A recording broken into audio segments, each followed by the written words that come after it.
Let me tell you something about INFJs.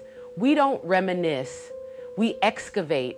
While most people dust off a memory and move on, we pull out the whole map, lay it on the floor, grab a flashlight, and start digging like there's treasure buried under every conversation we've ever had. This isn't nostalgia, this is survival. Carl Jung, one of the greatest minds in psychology, summed this up perfectly in one of his most powerful quotes. What you resist persists. And this isn't just a nice-sounding phrase. It's a profound psychological and spiritual truth that has the power to transform your entire life. Think about this deeply. Whenever something painful happens in your life, maybe you lose a job, a relationship ends, someone betrays you, or you face a major setback, your emotional reaction is natural. You might feel sadness, anger, disappointment, fear, confusion. All of these are valid, human emotions. But here's the twist. The suffering you experience doesn't come from the event itself. It comes from your internal battle with reality. It comes from the voice in your mind that says, "This shouldn't be happening. This is unfair. I can't live with this." That inner resistance, the refusal to accept what is. This is emotional archaeology. And if you've ever wondered why INFJs seem stuck in the past, it's not because we miss it. It's because something didn't make sense and we don't rest until it does. If you're new here, I'm Lisa Narh, INFJ, emotional strategist and author of the 2 a.m. Code. I create videos that cut through personality fluff and go deep into what makes INFJs powerful and exhausted. And today's episode is personal because this one nearly broke me. INFJs are pattern seekers, but not just in the external world. Our brains are wired to find emotional inconsistencies. You say one thing on Tuesday, you contradict it quietly 3 weeks later. We notice, but we don't confront, not right away. Instead, we store it. And over time, we build a timeline. We connect the dots. We start excavating every interaction, every glance, every shift in tone.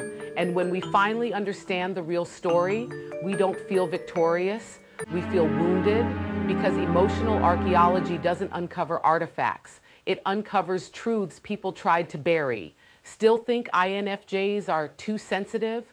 We're not sensitive. We're data collectors in disguise.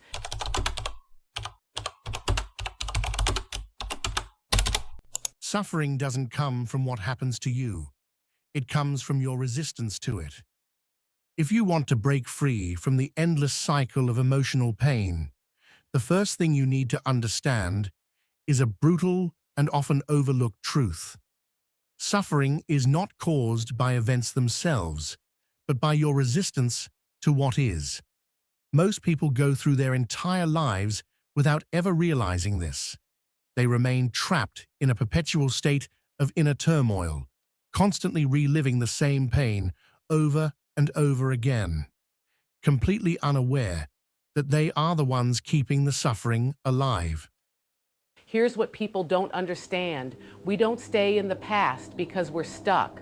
We stay because it's unfinished business. You can't move forward if your emotional GPS is rerouting every 5 minutes trying to make sense of a detour that never got explained. So we go back, we revisit, not because we want to, but because we have to.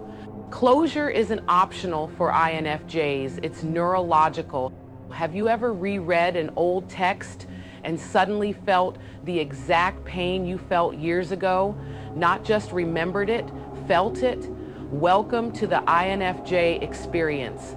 Our memory isn't linear, it's sensory.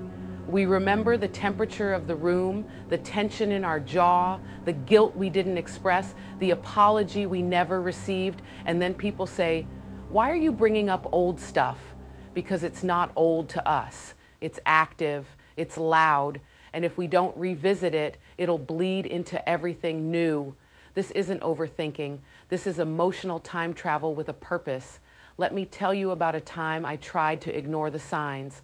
I had a friendship that seemed perfect on paper, supportive, loving, tight, but every now and then the tone would shift, sarcasm would sting a little harder, celebrations felt half-hearted. But I brushed it off until I didn't. Acceptance does not mean resignation. It doesn't mean that you like what happened. It doesn't mean that you approve of it or that it didn't hurt.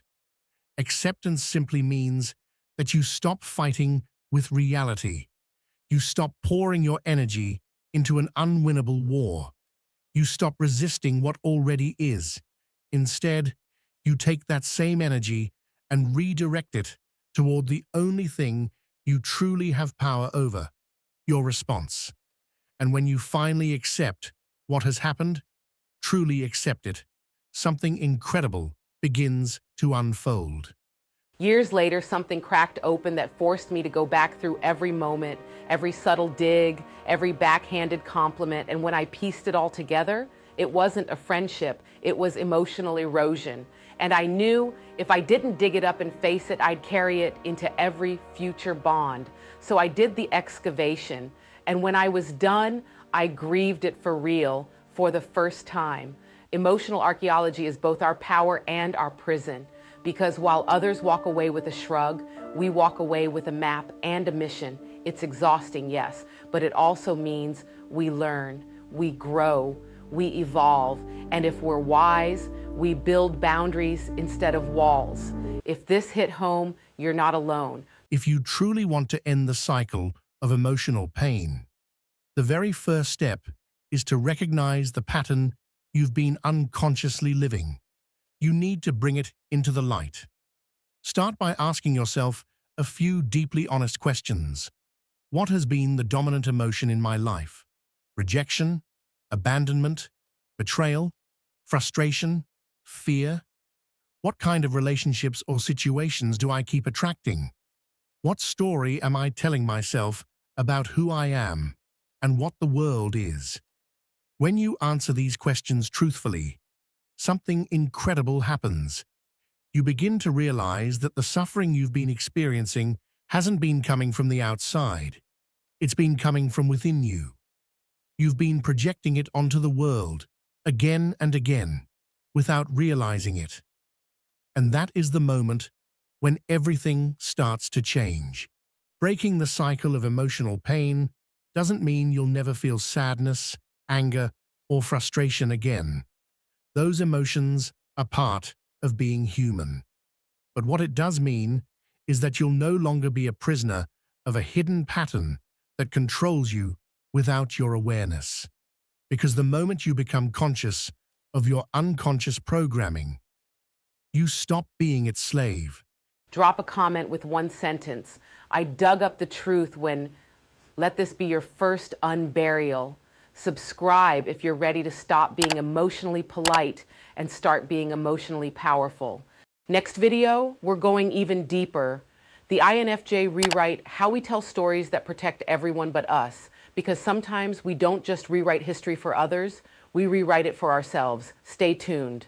This series isn't therapy, it's truth with teeth.